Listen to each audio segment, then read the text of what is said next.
ছোটবেলায় স্কুলে যাবার ইচ্ছা না থাকলে যা করতাম। ওমা, আজকে না আমার স্কুলে যেতে একটুও ভালো লাগছে না। কেন? খুব পেটে যন্ত্রণা হচ্ছে, জানি না কেন।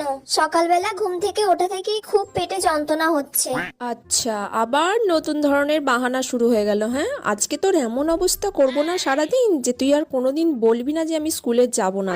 ঠিক আছে, যা রেস্ট নে। আচ্ছা ঠিক আছে মা। এই মানা, টিফিন হয়ে গেছে, খেয়ে নিবি চল। আজকে টিফিনে কি খাবো গো মা? কাঁচকলা সিদ্ধ আর মুড়ি।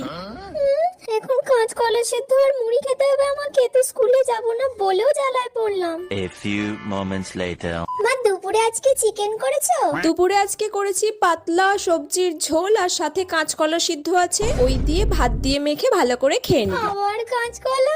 সাথে শশাও দেবো। সারা দিন ধরে আমি শুধু কাঁচকলা সিদ্ধই খেয়ে যাচ্ছি, আর ভালো লাগে না। দেখ কেমন লাগে এবার। ছোটবেলায় ম্যামের কাছে পড়তে না বসার জন্য যেভাবে বাহানা দিতাম। ম্যাম তো এক্ষুনি পড়াতে চলে আসবে, আর আমার তো আজকে একটাও পড়া হয়নি। কি করব এখন? কিচ্ছু করব না, চুপচাপ শরীর খারাপের নাটক করি, না হলে এক্ষুনি আমাকে পড়তে হবে। দরকার নেই, ওটাই করি, শুয়ে পড়ি এবার আমি। কিরে, এক্ষুনি পড়াতে আসবে তো, পড়ে নিবি চল। আসলে মা জানো তো, আমার মাথাটা না খুব যন্ত্রণা হচ্ছে, কেন কি জানি। একটুখানি রেস্ট নিলে মনে হয় মাথাটা ঠিক হয়ে যাবে। এর রোজ রোজ এক এক রকম বাহানা। ঠিক আছে, তুই রেস্ট নে। ব্যাস, মাকে তো বাহানা দিয়ে কাটিয়ে দিয়েছি, এবার একটু গেম খেলি। এবার আর মনে হয় মা আসবে না এই ঘরে।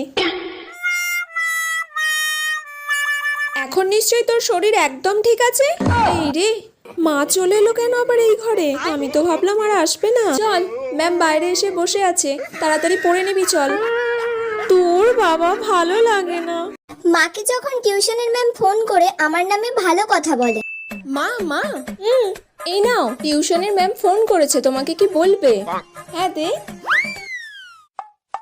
হ্যালো। হ্যাঁ বলছি, রিমা তো খুব ভালো পড়াশোনা করছে, আমার কাছে কালকে পরীক্ষায় ফার্স্ট হয়েছে। এবার তো আমাকে নিয়ে মায়ের খুব গর্ব হবে। না ম্যাম, আমার মনে হচ্ছে আপনি রং নাম্বারে ফোন করে ফেলেছেন।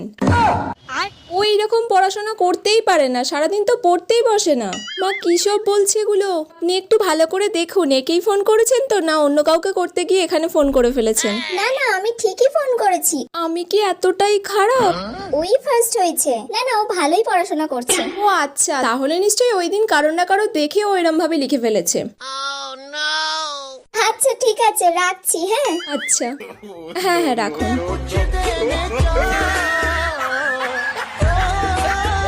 আমরা যেমন টিচার চাই। আমি সবার রোল কল করছি, ঠিক আছে? সবাই কিন্তু ঠিকঠাক ভাবে অ্যাটেন্ডেন্স দিও। Roll number 1, yes ma'am. 2, 4, Yes, ma'am. 5, yes ma'am. 6, roll number 6, 7, 8। Ma'am আমি রোল নাম্বার 6। কতক্ষণ ধরে রোল নাম্বার 6 6 বলে চেঁচালাম, এতক্ষণ কোথায় ছিলে? জল খাচ্ছিলাম, সেই আচ্ছা জন্য ঠিক দিতে আছে, পারিনি। বসো বসো। সরি না না, ম্যাম। সরি বলার দরকার নেই। আমি তো বলবোই 3-4 বার, তারপরই তো তোমরা অ্যাটেন্ডেন্সটা দেবে, তাই না? 9, 11, তুমি স্কুলে আসোনি কেন? চিঠি নিয়ে এসেছো? ম্যাম খুব পেটে লাগছিল, সেই জন্য স্কুলে আসতে পারিনি। ঠিক আছে, আজকের মতো আমি কিছু বললাম না, কিন্তু পরের দিন কামাই করলে অবশ্যই চিঠি সাথে করে নিয়ে আসবে, ঠিক আছে? তুমি পড়াটা বলো। ম্যাম পারবো না এই কেন পড়াটা। পারবে না? কেন পড়ে আসোনি পড়াটা? না ম্যাম, ভুলে পড়াশোনা গেছি। কিন্তু তোমরা একদম করছো না। এইভাবে পড়তে থাকলে কিন্তু তোমরা কেউ ভালো নাম্বার